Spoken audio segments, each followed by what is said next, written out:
Asante sana kwa wale ambao mnatuangalia, karibuni sana. Leo tupo hapa na mzee mzima ambao Bongo Zozo, kwa ile anasema zogo isiyoumiza, kutoka all the way Boston. Tunaye hapa na Dr. Patrick kutoka yuko bado England eh? Hapo vile vile ni fujo isiyoumiza. Ni fujo isiyoumiza. Okay, sawa sawa. Na tunaye Dr. Patrick kutoka all the way South Carolina.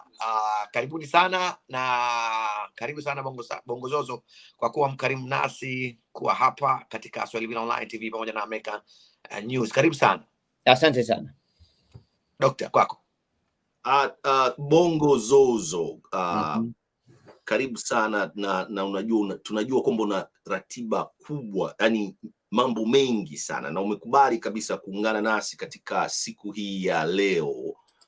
Nasubiri nilipwe, yani kabisa, na mambo mengi sana kama unavyosema hapo hivi yani. Ndio huko hapo Southampton hapo England. Kwanza tuanze na hali ya hewa. Unajua hali ya hewa huwa inabadilika sana Bongo Zozo. Unajua Tanzania joto, England, Southampton hapo. Hebu tupe hali ya hewa. Uingereza ni kisiwa kwa muda wote, yani hali ya hewa haitabiriki, lakini sana hujui kwamba ni baridi na mvua. Na mimi nimerudi kutoka Afrika juzi tu. Ikifika mwezi wa 10, 11 mimi siwezi. Hali ya hewa ya Uingereza ile ya baridi sana. Kwa mimi nakimbia na mwacha Mama Jessica pambane peke yake na hiyo hali ya hewa, na mimi nakimbia zangu. Nilikuwa Kenya safari hii sana. Nilikuwa E10 kwenye wanariadha.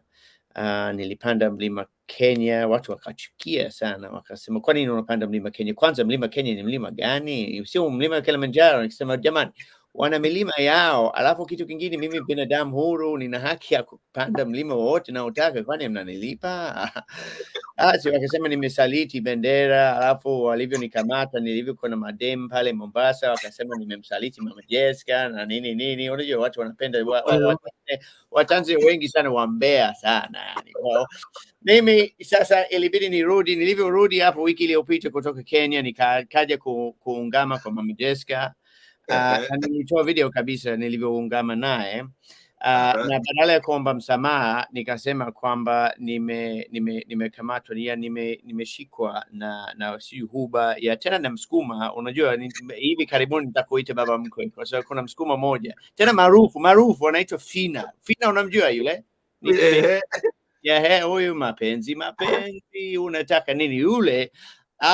Lakini Mama Jessica ananicheka tu, anasema wewe hujawahi kukutana naye, wewe umevutiwa tu na mtu maarufu, inatokea tu. Kwa basi tatizo Mama Jessica nikatazi. Unajua Mchaga hajali umeenda wapi, umefanya nini, mradi urudi na hela.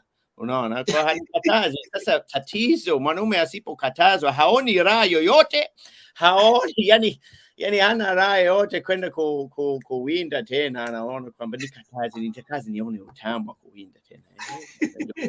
Mpaka sasa huko hapo Southampton umerudi tena. Sasa kuna mazungumzo yameanza na tunaelewa kuhusiana na Boston Marathon.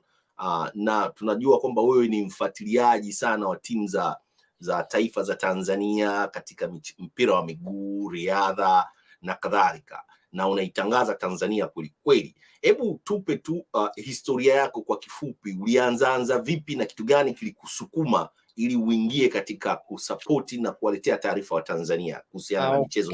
Okay. Mimi napenda sana kusafiri, lakini nikisafiri sipendi kwenda pale kutalii kama mtalii tu. Mimi napenda kuwa na focus fulani. Kuna siku nilipata fursa ya kwenda Misri. Nilikuwa Tanzania, nilienda kwenye mechi ya Uganda na bahati nzuri nilikuwa Tanzania. Nilienda Uganda na Tanzania, na Tanzania ikashinda, ikaingia AFCON mara ya kwanza kwa miaka 39.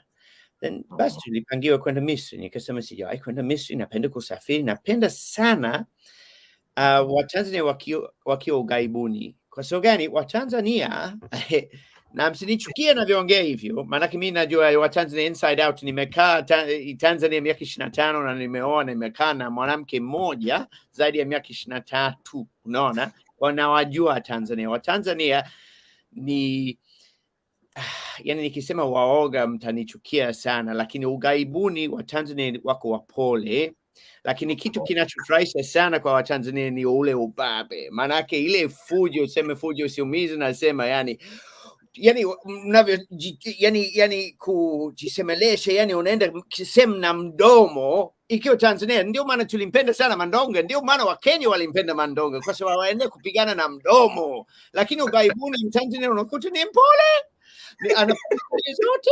Sasa mimi nikiwa na Mtanzania yani ughaibuni, mimi sana Uingereza, mimi najua sheria hapa, mimi Uingereza siogopi chochote hapa, najua tuna haki nyingi hapa.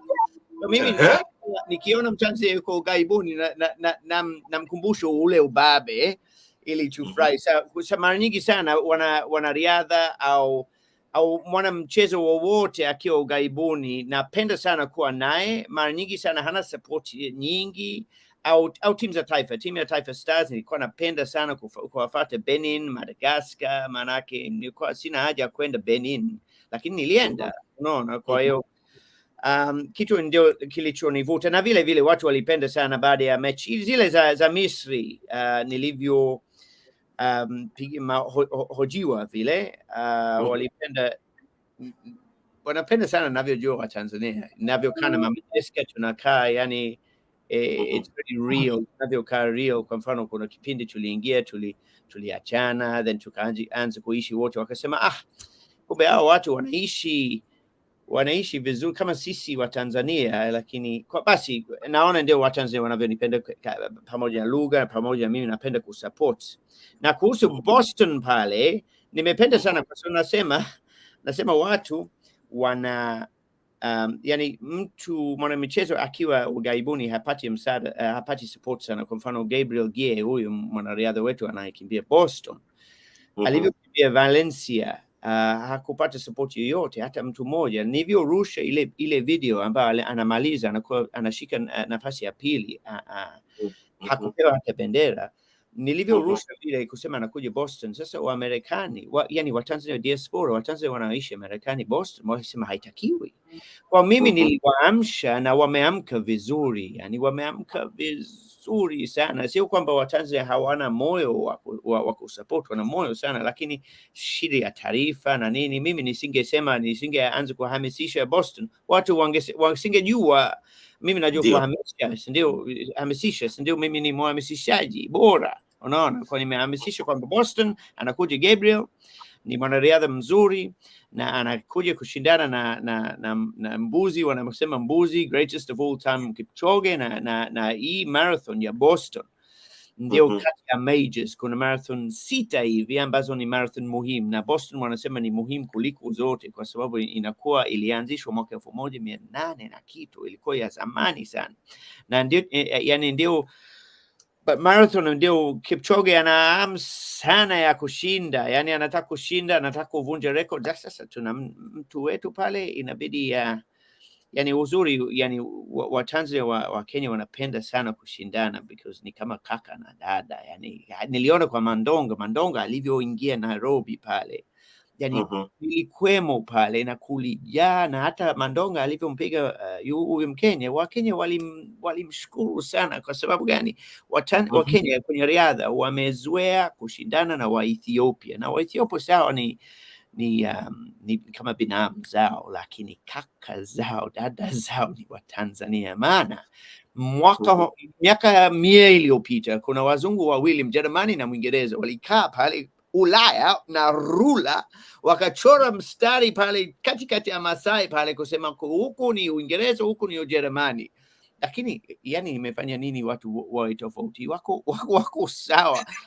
Nilivyokuwa Kenya, nilivyokuwa naelekeza mradi wangu wa kuleta Watanzania pale E10 kuwafundisha, then kushindana nao, walifurahi, walisema tuletee Watanzania, tunaomba tuwashinde Watanzania. Sasa umezungumza kwa kirefu sana kuhusu historia ya riadha hii ya Boston Marathon. Ni moja kati ya marathon ambazo zimeanzishwa muda mrefu sana hapa katika mji wa hapo Boston, Massachusetts. Sasa hebu tuambie, unafikiri tuna asilimia ngapi ya kuweza angalau kushindana vizuri na kutokea katika nafasi zile za kwanza za mwanzo? Kwako Bongo Zozo. Sema sasa hivi, unajua michezo, hata kama wewe una kipaji kiasi gani, mchezo unahusu hela na mtaji haujawekwa Tanzania kama ilivyowekwa Kenya. Mimi nina mpango wa kubadilisha hivi. Mimi nataka mwekezaji kwenye riadha. Mimi naona kwamba hawa watu naweza kuwaleta Uingereza. Ilianza nilivyokuwa na timu ya taifa, nilivyokuwa nasafiri nao kabisa, walikuwa wananiambia hivi, hatuwezi kupata jaribio pale Southampton unapoishi. Nilikuja hapa shida ilikuwa kwenye visa, maanake mcheza mpira inabidi akae hapa miaka moja kwa moja. Yani unaona, wakati mwanariadha anaweza kuja hapa anakimbia London Marathon au marathon gani, anarudi. Kwa kupata visa ni rahisi sana. Kwa hiyo lakini huu mradi wa kuwekeza kwenye riadha ni mradi wa miaka 10, miaka 20. Haiwezi kuja ghafla, lakini sema hivi, kuna Watanzania fulani hata bila mtaji, yani wana vipaji vya ajabu. Angalia Philbert Bayi, unaona, au kuna Francis nani mwaka 2003 Francis Nati, naona kuna na moja wapo ni Gabriel Geay. Yani ameshtukiza, amekuja ameshtukiza tu. Yani sisi tunategemea wa Kenya, yani unaangalia marathon. Mimi ni mpenzi wa riadha, mimi mwenyewe nakimbia, mwanangu ni mwanariadha. Niko naangalia Valencia Marathon, nikaona kuna Mtanzania kashika nafasi ya pili, na vile vile time yake masaa 2 na dakika 3. Niliangalia, kumbe ni binadamu namba 8, yani kwa historia yote kwa marathon hii imetokea wapi? Bila mtaji na bila support, bila hamasa. Nikasema ngoja kwanza tumhamishishia huyu jamaa, kwa sababu kama anakimbia dakika 1 tu kabla nyuma ya rekodi bora, tupige basi kelele, tuone tumpunguzie basi hiyo dakika 1. Kwa ndio mpango wangu mimi. Nimenunua bendera 20 tena, nashukuru Nala, kwa sababu Nala ndio ametoa gharama. Nala yani unaona bendera yako, yani inatia hata huruma. Yani ukiangalia zangu hizi kubwa hizi, alafu ninazo 20. Sasa mimi niliongea nitakuja kukupokea moja Boston. Karibu sana, ninazo 20 tu, maanake tunataka njia nzima anapata moyo akiona bendera ya Tanzania. Itakuwa mara ya kwanza yeye kupata hamasa. Sasa unajua nilifanya nini? Nilivyoona hana support na mimi nataka kumhamishishia, niliwasiliana na rafiki yangu Benji wa Nala, nikasema naomba basi usaidie, manake Nala ile kampuni ya kutuma hela kutoka Marekani wapi Ulaya na kwenda Tanzania, Kenya na nchi nyingine, yani wateja wao ndio wafuasi wangu. Kwa nikasema naomba basi nauli mimi na mwanangu Miki, na ndio ametoa haraka sana, pamoja na gharama ya bendera, pamoja na nauli ya kwenda Washington. Nitakuwa Washington tarehe 13 kwenye event ya Nala, na vile vile walitoa ahadi ya sherehe baada ya marathon. Lakini kujibu swali lako Bwana Patrick, ni uwezekano wa kushinda. Uwezekano upo kwa sababu amekimbia dakika 1 nyuma ya Kipchoge. Yani kuna watu watatu, kuna Wakenya 2 na kuna Brazil moja ambayo yupo vizuri kwenye marathon moja ilikuwa kati ya London au Paris, ilikuwa wapi, akaenda mbio yeye yani kama yani hafati sheria yule Brazil, yani anapambana na hali yake, ana mchezo wake kabisa tu, anasema mimi naenda chini ya masaa 2. Nani anaenda chini ya masaa? Anaenda anakimbia, sijui kama mliona, alienda kilomita 25 au 30 then kaanguka tu. Unaona, lakini yule jamaa anaitwa Dos Santos sijui nini, yule nina hofu naye. Na of course Kipchoge, kwa sababu Kipchoge ana mpango wa kustaafu, yani ameshaanza, yani umri umeshaenda, lakini anataka kumalizia vile kama mfalme, na tusiseme uongo, huyu yani huyu ni mfalme, ni mbuzi, ni mfalme, lakini tusisahau yani kwa heshima zote, yani tutomwangusha mfalme. Maana kama yule Bob Junior yule simba ambaye alikuwa Serengeti pale yani alikuwa mfalme lakini kaangushwa, kauawa na simba wadogo, na Gabriel Geay ni mdogo, ana miaka 28 na Kipchoge ana miaka 38. Umri umeenda, na ingawa tutatoa ile heshima ya Kiafrika kusema tunashukuru sana kwa ulichofanya kwa riadha na kufunga, tunakufunga. Watanzania wanawafunga wa Kenya, hawajawekezewa hela tu, lakini kwenye michezo hakuna mchezo Mtanzania. Tuko vizuri sana. Sasa hii ni Swahili Villa Online TV pamoja na America Swahili News, naye Bongo Zozo kama wanavyosema hapo, na kitu ambacho kikubwa sana ambao amekidokeza ni kusapoti Nala. Kwa wale ambao wanataka kutuma pesa Tanzania, basi atumie application ya Nala. Nafikiri alikuja hapa na akachukua taarifa, akatoa taarifa zote kwa Tanzania ambao wanaishi hapa Washington DC, tukamsupport. Kwa wale tunadokezea tu, na Bongo Zozo ni mtu mmoja ambaye amefanya uzuri kumtafuta, kwa maana tunataka tumpa support Mtanzania mwenzetu ambaye yupo katika application hii ambayo sasa hivi inakuja juu. Kwa wale ambao wanataka kipato wasichajiwe sana kama hizi nyingine, basi unajua nini Nala ndio uzuri wake pia ni kwamba mpokeaji anapata hela zaidi. Kwa yani ni win-win, yani wewe unatuma hela kampuni nyingine au Nala, lakini Nala anapata 1,000 2,000 zaidi. Sasa kwa nini usitume Nala? Unaona hapo safi. Na swali mimi nataka kuuliza Bongo Zozo, labda msukumo gani kwa wewe mmoja, kwa ni mtu ambaye umejitokeza sana kutoa hamasa, ama inawezekana watu wengine wengi sana wakawa wa Tanzania wenyewe wakawa hamjui Gabriel Geay ambaye ni Mtanzania, lakini watapitia through to kwako kupitia pembeni mahojiano yetu hapa ya Swahili Villa Online TV pamoja na American Swahili News, na kumfanya wa Tanzania wamjue kupitia njia hizi ambazo sisi sasa hivi tunatumia. Labda nikwambie ni labda sapoti gani wanatakiwa Tanzania wampe ili Gabriel Geay apate ushindi zaidi, pamoja na wana diaspora walikuwepo hapa Marekani pamoja na Boston huko kwenye marathon yenyewe? Support gani sana kama wako Boston, wako karibu na Boston, waje kupeperusha bendera. Yani kupeperusha bendera, kwanza mimi balozi wa utalii, kupeperusha bendera inasaidia vitu vingine, lakini hata hivyo anakimbia anaona bendera za Tanzania inampa moyo ashinde.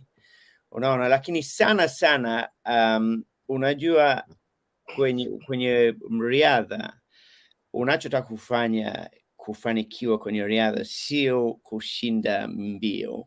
Kitu cha kwanza ni kujulikana, kuonekana, kuwa na wafuasi kwenye social media, kwa sababu kila mwanariadha anategemea sponsor. Unaona, na sponsors za Nike, za Adidas zinaangalia una followers ngapi. Unaona, una followers, una blue tick, una vitu kama hivyo. Unaona, kwa hiyo cha kufanya ni kama unataka kumsupport, kwanza unamfollow. Unaona, lakini yeye kwa mfano yeye ana followers, amejitahidi sana, ana followers 22,000, sawa. Inatakiwa nizidi mimi. Unajua mimi ni 230,000, inatakiwa mimi sina uwezo kama yeye. Unaona, na angesema Gabriel, angesema wewe tubadilishane, yani niwe najua kuhamasisha na mimi Bongo Zozo nijui kukimbia kama yeye, niseme chukua vipaji vyangu na chukua vipaji vyako ndani ya sekunde. Lakini cha kufanya ndio kumfollow na kumrusha kwenye stories, kumrusha, kumtag, na yani hata mimi nitakuwa namsaidia hata akiwa Boston pale, yani awe karibu na watu, manake hata watu wanariadha wazungu wa Marekani wanavyopenda, yani ni superstar kama okay sawa kama Ronaldo na Messi, lakini yuko kama Haaland, yani yuko hivi unajua kwenye Boston Marathon amepewa namba 3, anakimbia na namba 3, Kipchoge namba 2, na kuna yule Mkenya mwingine namba 1. Namba 3, imagine mcheza mpira wa namba 3 duniani nani? Haaland, si ndio? Haaland ukiangalia Haaland anavyopendwa na watu duniani, ukimtaja Haaland utaumiza watu wengi sana. Sasa unaona, na inatakiwa watu kumsaidia, mtafute Gabriel Geay, unaona, mtafute, umrushe. Hata mimi video zangu kila weka video zangu mnaweka kwenye story, kila mtu ajui kwamba kuna jamaa anaitwa Gabriel Geay. Unaona, hata Adidas waone kwa sababu sasa hivi, yani kabla ya Boston Marathon, mimi naangalia sana YouTube, wanaanza kuongelea Kipchoge anakuja au Brazil anakuja, hawamtaji hata kumtaji. Ndio maana nitafurahi sana ashinde. Inawezekana. Kwa sababu gani? Boston kuna kitu kinaweka kama random chance pale. Ni hali ya hewa. Maana hii Marathon ya Boston inaweza kuwa 6 degrees, natumia Fahrenheit. Fahrenheit ni ngapi? 30, 40. Inaweza kuwa baridi au inaweza kuwa joto.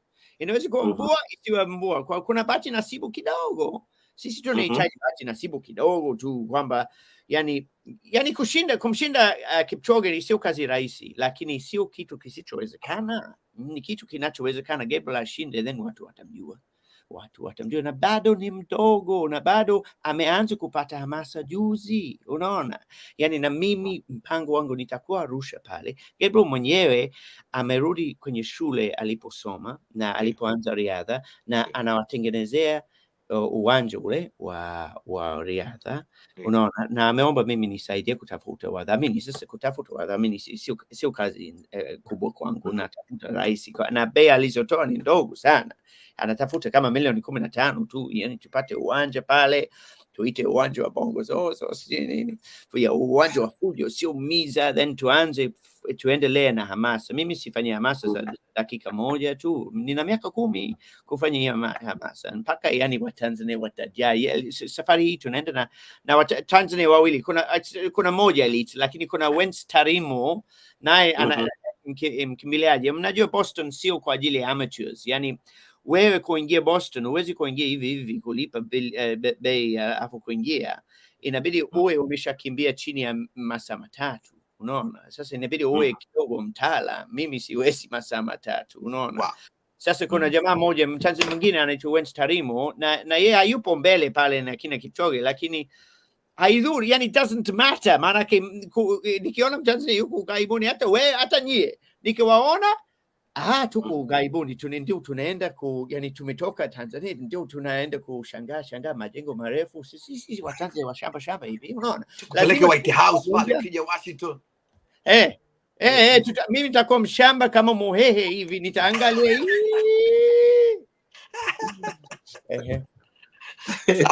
Safi sana. Sasa tuongea zaidi ya dakika 20. Sasa hebu tupeleke nyumbani sasa. Labda Shatil, kabla hajatupeleka nyumbani, Shatil, una swali lolote la kumuuliza Bongo Zozo? Tumwache kwanza tupeleke nyumbani, alafu baadaye tutarudi kwenye maswali mengine. Sasa tupeleke nyumbani, nikiwa nina maana ya kwamba ni kitu gani hasa kule nyumbani kifanyike na kumhamasisha Gabriel ili uwepo ule mwamko kupitia Wizara ya Utamaduni na Michezo, ili na Tanzania nzima, kwa sababu Gabriel anapokuja Boston anaitangaza vile Tanzania, anatangaza utalii wa Tanzania, anatangaza investment Tanzania, anatangaza kila kitu kuhusu nchi yetu ya Tanzania. Kwako Bongo Zozo. Sasa cha kufanya ni inahusu hela. Tuongee hela, unaona. Pale E10 pale utamaduni wa riadha Kenya ulianzishwa kwa sababu kuna watu zamani, kama miaka mingapi, 30 miaka 40 iliyopita, walitoka kijijini wakaenda kushinda marathon, wakapata kama $1.5 unapata $1.5 kushinda marathon. Watu walikuwa hawajui. Sasa imagine wewe umetoka kijijini, umeenda kukimbia, umepata $1.5 ambayo ni shilingi milioni 300. Umerudi kijijini na shilingi milioni 300. Ng'ombe unazonunua, mbuzi, bata unaokula. Ndio inahamishisha watu wengine. Kwa cha kufanya sasa, kuhakikisha mtu kama Gabriel ambaye ana kipaji na ana bahati kwamba amefikia hivi, yani hakuna mtu anayefikia juu, hata mimi mwenyewe nimefikia juu kwa kipaji na bahati, sawa. Tuhakikishe Gabriel atajirike. Kwa sababu akiwa tajiri kupitia riadha, kuna watu 100,000, 1,000 wataona kwamba kumbe kuna njia ya kutoka, yani kuingia utajiri kukimbia. Maanake huyu wa kwanza wa Kenya alivyorudi na hiyo milioni 300, Wengine majirani zake walisema mimi najua kumshinda huyu, unaona. Na Gabriel mwenyewe anakimbia na ana kundi lake na wote wanakimbia kama yeye, unaona. Sasa haya basi, tuangalie mwanariadha kama Gabriel au wanariadha wengine tuwafanyaje watajirike? Sawa, wanaweza kupata hela kupitia kwenye kushinda, lakini vile vile sponsorship. Kwa mfano Nike wanamsponsor Kipchoge zaidi ya $1 milioni kwa mwaka. Haya, Gabriel Kipchoge akikimbia marathon sio anakimbia bure. London Marathon wanampa ofa ya $500,000. So ngoja, kama bilioni 1.5 Kipchoge anapata just kuja kuanza kukimbia. Basi kwa nini Watanzania hawapewi hizi ofa? Hawapewi ofa kwa sababu hawana wafuasi wa kutosha.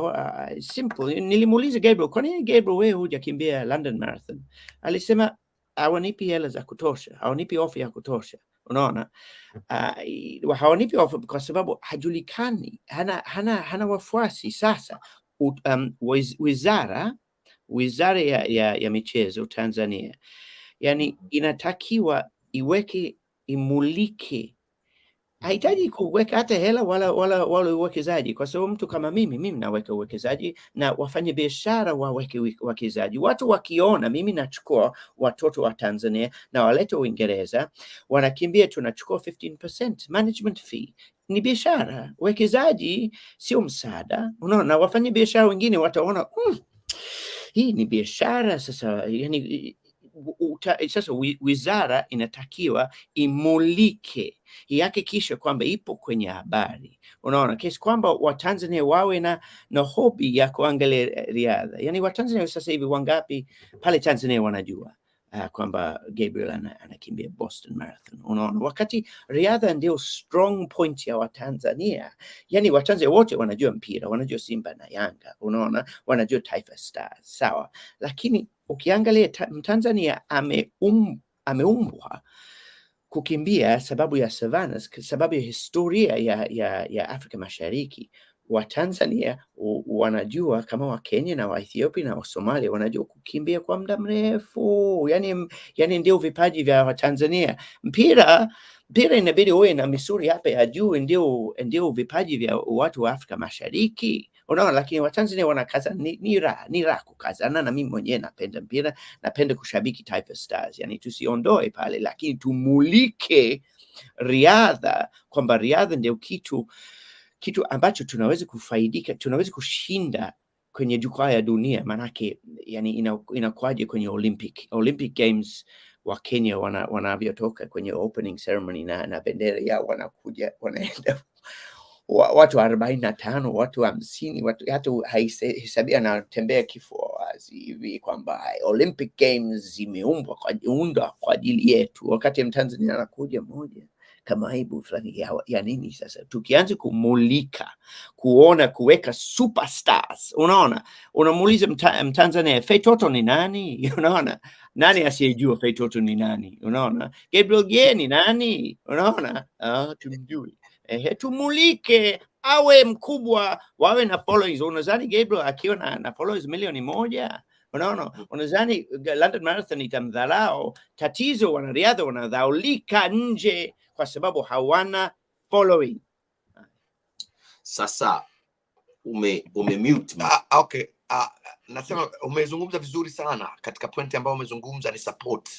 Ni kitu ambacho kinatufanya sisi wa Tanzania bado tusiweze kusupport michezo mingine kama michezo hii ya riadha, mbio, swimming, kuna tennis, kuna na michezo mingine ambayo katika Olympic mingi, na vijana wengi ambao wanatoka katika kupitia njia hizo, ukiondoa mpira wa miguu ama tuseme soka.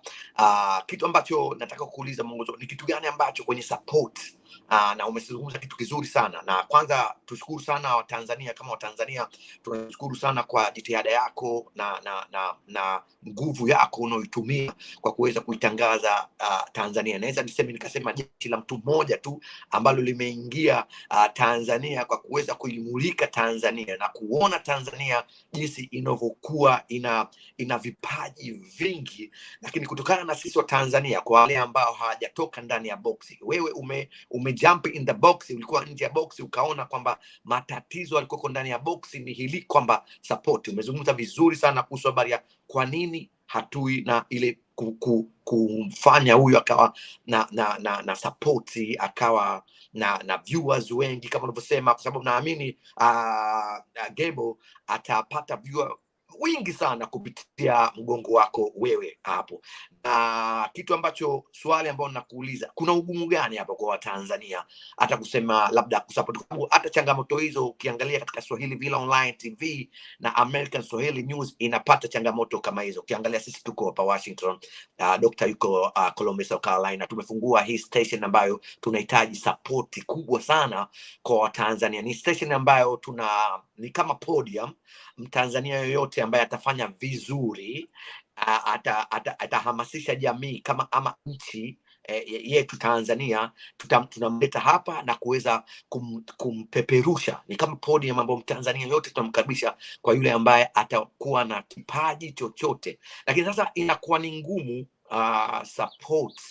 Wewe hili unalizungumziaje kama wewe ni mtu ambaye tayari ushakuwa mhamasishaji kwa miaka 10? Bongo Zozo, kwako. Sasa mimi nimeona shida inakuja kwenye visiasa. Nimeona wewe uko una interest na kitu fulani, kwa mfano table tennis. Unasema basi nimepata nafasi ya kucheza table tennis, tumeanza kufanikiwa, alafu uko kwenye group ya WhatsApp, ndio yani mchezo unaendelea vizuri, alafu ghafla kuna visiasa vinaanza, unaona, alafu mtu huyu yuko upande gani, alafu unasema jamani, yani mpaka unakata tamaa, unasema mimi simo tena, unaona. Alafu hii ilitokea kwenye table tennis hiyo, lakini tushike kama first sawa, manake hivi ukiwa umependa mchezo fulani, umeona mtoto wako anajua sarakasi kwa mfano, inakupa fursa sana, manake hapa kwenye mchezo wote hapa Uingereza, mimi ningeenda timu ya taifa ya Uingereza kushabikia, wala wasingeniona, hata kumsupport Mbondia, au hata ningekuwa Kenya kumsupport Kipchoge, wangeona mtu wa kawaida. Sasa Tanzania pako kama peupe fulani, kwa wewe ukiingia, yani kutoa support kidogo, yani watakuweka sana tu, unaona, kwa inakuwa raha sana. Yani sema muhimu sana, usiwe mtu wa siasa wala visiasa, na visiasa vikianza, yani unapuza tu, unaendelea tu, maana hata inatokea kwangu, lakini ninapuza, naendelea tu, hata kama mimi niko peke yangu.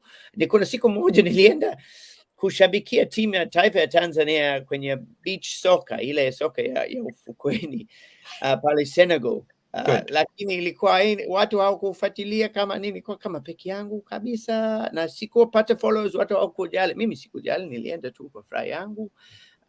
Yani sio kila ukienda kutoa support unafanikiwa. Ukiangalia, yani shida, mimi nimesema mara nyingi sana, shida kwenye michezo, kwenye mpira ni kwamba watu wanapenda Yanga au Simba kwa wamezoea ushindi. Naona mimi timu yangu Lipuli na timu yangu Uingereza ni Norwich City, unaona, na timu ya taifa sijazoea kushinda hata siku moja, lakini Mtanzania anapenda Manchester City.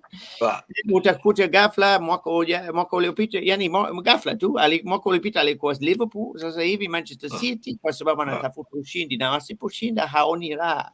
Mimi naona raha kuwepo tu kwenye zile kelele na nini. Wanasema life is a journey, not a destination. Ya maisha ni safari, sio pa kufikia. Bado tunakwenda.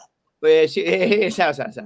Unafurahi sasa ukitaka kuwa kwenye mchezo, kuwa support mchezo, Tanzania inabidi mvumilivu, lakini Watanzania wavumilivu, mama Jessica mvumilivu. Mimi nivumilie miaka mingapi, nilivyokuwa na michupuko mingapi? Unaona, tumia uvumilivu kusupport mtu, yani sio lazima ashinde. Kwa mfano Gabriel yani wamempa seed namba 3, kwa wao wenyewe wanajua kwamba atakuwa namba 3. Namba 3 tutaridhika sana. Namba 1 italipua dunia ya riadha, unaona. Lakini akiwa namba 15 sawa tu, sawa. Yani ametufanya tutoke wote, tutoke zena bendera, amefanya tukutane. Asante sana.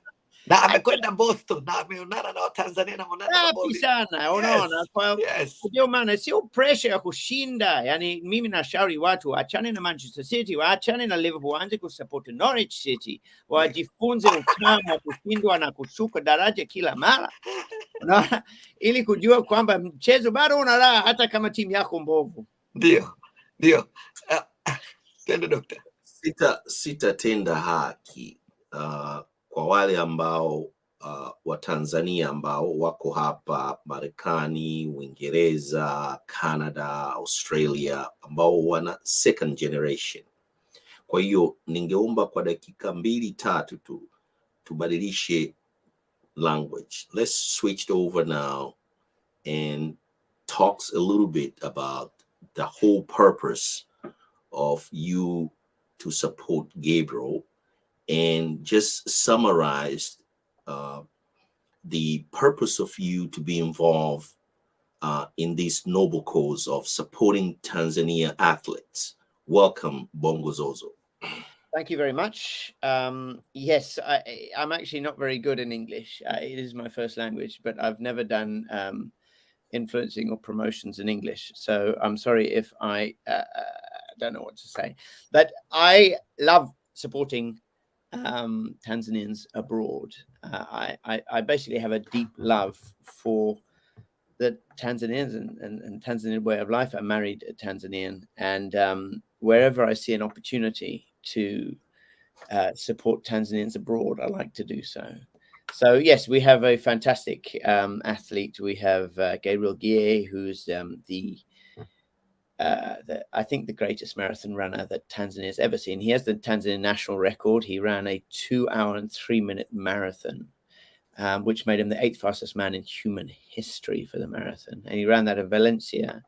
But if you look at the videos, he had no support whatsoever. And what's nice about supporting Tanzanian sports abroad is that Tanzanians are very inclusive by nature. I mean, if you know, for the Tanzanians, okay, that the second generation Tanzanians that, you know, have a Tanzanian past, go there for their holidays. You know, when you want to play football in Tanzania, you see a game and they just invite you and come play with us. Whereas in UK and Europe and in America, if you see a game of football, you know, being played, you can't go and ask to play. They'll think you're like some crazy man. Well, it's not crazy at all. And so that inclusiveness about Tanzanians is why you should support, because I even remember going to the AFCON. The first game I actually went to was a Zimbabwe game, because I was actually born in Zimbabwe. So I went to a Zimbabwe game and they were playing against Uganda, and Uganda scored the first goal and the Ugandans were sitting in front of us. So I started shouting. I shouted, tunarudisha bao. Which is, you know, we're going to get the goals back. And these Zimbabweans said, it's not Rhodesia, it's Zimbabwe. What are you white guy doing here? You know, like, it's like this is not your sport. Your sport is cricket and rugby as a white Zimbabwean. What are you doing at the football? And it really hurt me that I was put in this, like you're some kind of racist here. And then the next game was the Tanzanians, and the Tanzanians were like, whoa, come in, come. We'll accept anyone. And so if you are not only a Tanzanian second generation, but even if you are some regular bloke, you're some guy who wants to support a different team, go and join the Tanzanians. You will be welcome. Tanzania is the most welcoming. I've been to 65 countries in the world. I've been to 23 African countries, right? And Tanzania is the most welcoming in the world. They'll just welcome you and come. We love your support. You know? So, yeah. See, I hear the flag, man. If you don't know, Tanzania flag is right here. Yeah, it's a pretty pathetic flag. You better get one of my big ones. Yeah. Okay, so the last questions, because we have been having these conversations for the past almost going to 40 minutes. We're going to wind up our conversations in a few seconds or few minutes. Can you share with us just a little bit about the way how you see the sports in Tanzania? Do you think it's the right time now, because you've been living in England and you follow sports in England?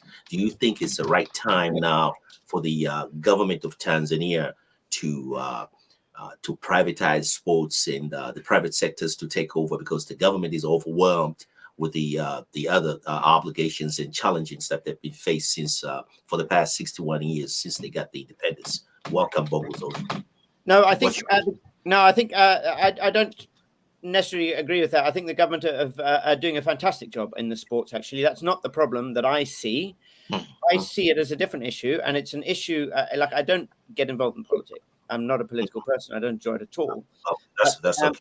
But no, it's okay, because there is a political issue actually that does concern me, because it concerns my children and it concerns sports. And this is what I believe, is that the issue of dual citizenship is an issue that is killing Tanzanian sports, right? When we went to play Benin, we were playing against people that had never set foot in Benin, but their grandmother had, had a cousin that once was, born there, and all this kind of stuff. And it's very, very simple that Tanzanian sports people are being offered citizenship in different countries, and it affects me because my son Mickey, who is a basketball player, he's a runner, he's a footballer, he's a table tennis player, he's an all-round sportsman, and will get up to the national level. He has to make a choice between British citizenship and Tanzanian citizenship this year. He's turning 18 this year. And the issue is that, even with me, I'm British citizenship. People say, why haven't you changed your citizenship? And I'd love to be Tanzanian. I feel Tanzanian. But the British just give a better option in terms of when you get sick, when you get old, they will look after you. If you run out of money, they will look after you and make sure you don't die. And they also, with these passports we get here in Europe and America, they just let you travel, and it's very sad. I mean, it's terrible. Why would a Tanzanian passport not let you travel? It's unfair, but it is what it is. And so, when my children say, what nationality should you take? Well, you take it for the passport. You take it for the British. You feel Tanzanians. But the thing is, in almost all other African countries, there's dual citizenship, and I'm not talking about someone that's never set foot into Tanzania, like this Chinese businessman that's going to come and buy up all the land and steal the land. I'm talking about Tanzanians. Okay, I'm talking about people that were born there that have a Tanzanian mother. My children have a Tanzanian mother from Mbokom. Yeah, my son was born in Dar es Salaam at Aga Khan. Now, if he has to choose, and why should he have to choose? Because it's like choosing between your mother and your father. That's exactly what he's doing, choosing your mother and your father. If you choose between your mother and father, who would you do? And so the point is, we are losing sports, especially in football. There are so many footballers that are doing very well in the youth schemes in Europe and America. And when they get 17, these Wazungus, they are stealing. They are stealing Mali, Africa. Okay, and so we need to discuss that. I know there's a lot of talk on the street about dual citizenship. That's a conversation that needs to be had more. That's pretty good. I really understanding. That's the very good subject. So, but one thing though, you have just mentioned about they are stealing the talents and skills after the kids who were born in Tanzania, they have their parents, they're from Tanzania, let's say their mother, in your case, now your child has to decide to be a UK citizen, is a British citizen or a Tanzanian citizen. So talks a little bit in short about the benefits of dual citizenship. Just a little bit, and then we're going to wind up our discussion. Okay, Welcome, well, thank you. Dual citizenship, of course, would be beneficial for for Tanzania, for example. If Mickey was Tanzanian, then he could represent Tanzania for sports. The football team, Taifa Stars, would be winning. It wouldn't be such a trouble to get to AFCON and the World Cup as well. And those are massive adverts for tourism. Massive adverts for tourism. Also, of course, these people with dual citizenships, they've got Tanzanian roots and they want to build homes in Tanzania. Tanzania is way nicer to live, especially to retire. You guys are living in America. Where are we retiring? We're going to be drinking in Mbege, and I'm going to be.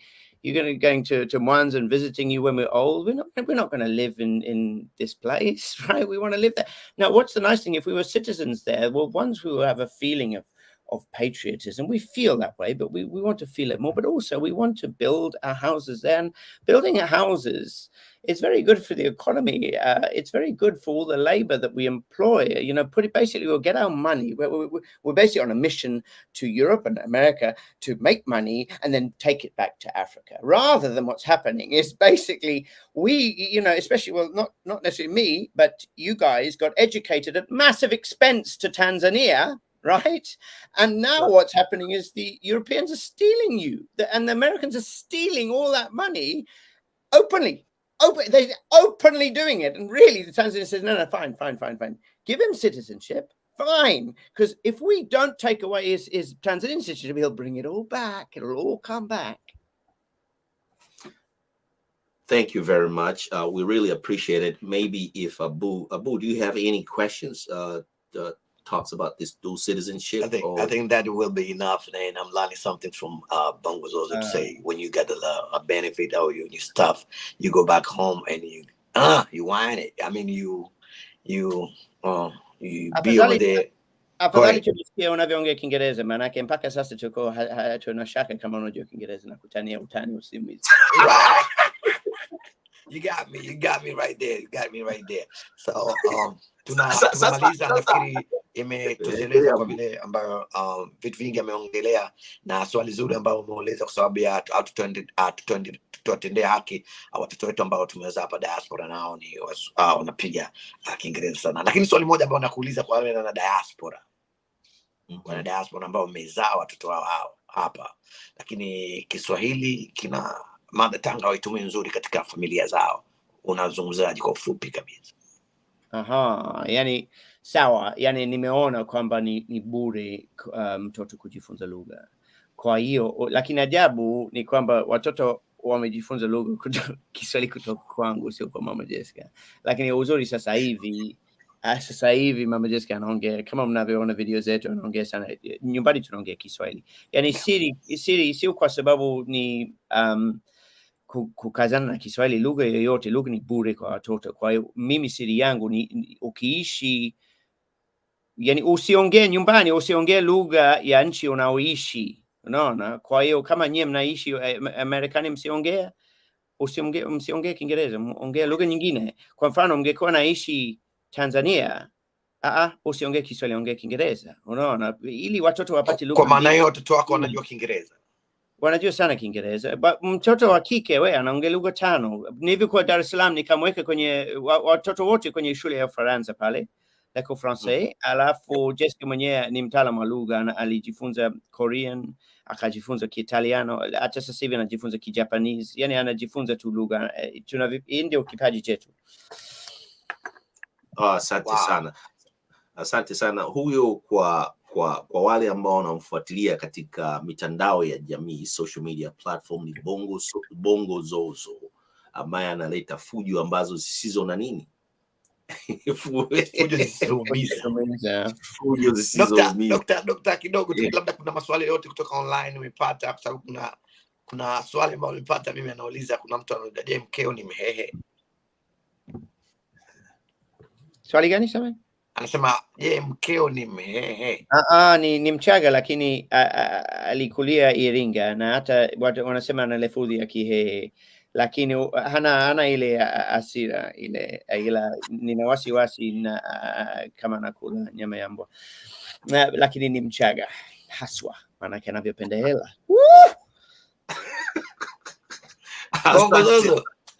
Usiongeze kitu. Nimefurahi sana pale uliposema kwamba tuwe na uvumilivu kwa wale ambao wanapenda timu zao zile kubwa na wakifungwa wanakuwa na hasira sana.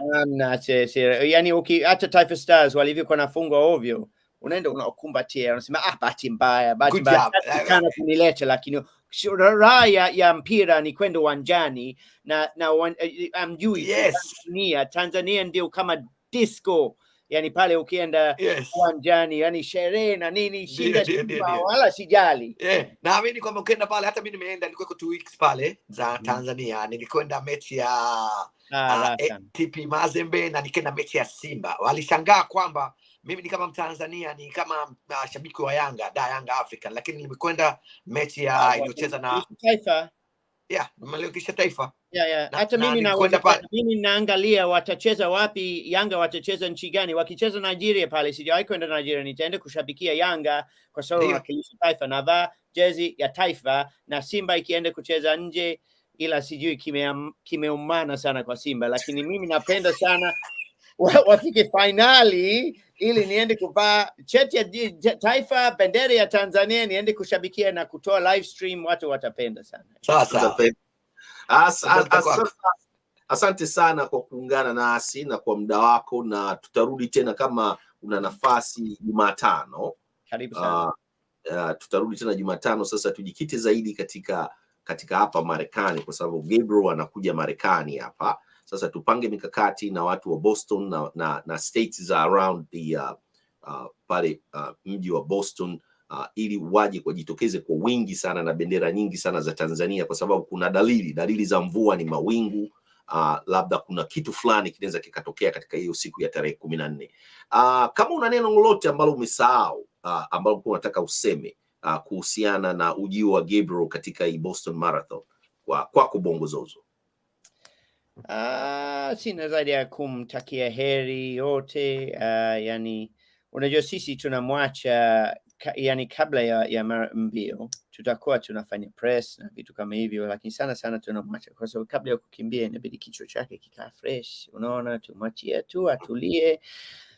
Lakini ajui kwamba yani asio na pressure. Yani mara nyingi nilishawahi kuwa coach wa watoto wa mpira na nilipata cheti hata cha FA cha kufundisha, lakini mimi siri yangu ni kwamba sio lazima yani ushinde, yani pressure isizidi. Yani unakuja kufurahi, kwa nini usifurahi? Yani mara nyingi sana kwenye michezo, yani unakuta ukiwa mwana michezo unaenda kikazi zaidi. Sasa huko kikazi, lakini unafurahi kazi, wewe ndio unapenda kazi, mwenyewe unapenda kazi yenu. Afurahi, yuko Boston, yuko na support kubwa sana, asishike ile pressure. Afurahi. Asante sana. Ashatiri, una lolote kabla tujifunga matangazo? Mimi naamini kwamba alivyosema Bongo Zozo ni 100% kwamba tunajifunza kwanza kutoka kwake. Ni mtu ambaye anapenda sana michezo, ni mtu ambaye mwenye furaha kila wakati. Ukimuona tu sura yake kwa dakika ama sekunde mbili unajua ni mtu ambaye ni wa ukweli na ni mtu ambaye anataka kuendeleza nchi ama kipaji ambacho cha michezo pamoja na mambo mengine. Kwa hiyo mimi naomba tu wa Tanzania, tunapokwenda Boston, sisi pale tunaenda kuonana na Bongo Zozo, tunaenda na Gabriel Geay, tunaenda kuipeperusha bendera yetu Tanzania. Hatuendi pale kwa sababu ya ushindi, tunaenda pale kwa sababu ya kuiva. Lakini ushindi ni bahati, lakini nia kubwa ni kushinda. Lakini tukienda pale kama nilivyosema kwamba tunakwenda pale kufurahi na kutangaza nchi pamoja na kuonana na hawa watu ambao wanaipresent nchi. Asante sana. Kwa hiyo asante sana. Asante sana. Kwa hiyo kwa wale wanaotufuatilia, msisahau tena kulike video hii, kushare na kuweka comments zozote ambazo Bongo Zozo ataweza kuziona, na vile vile labda kutoa ushauri kwa Gabriel. Asante sana. Peace. Fujo sio miza. Asante sana.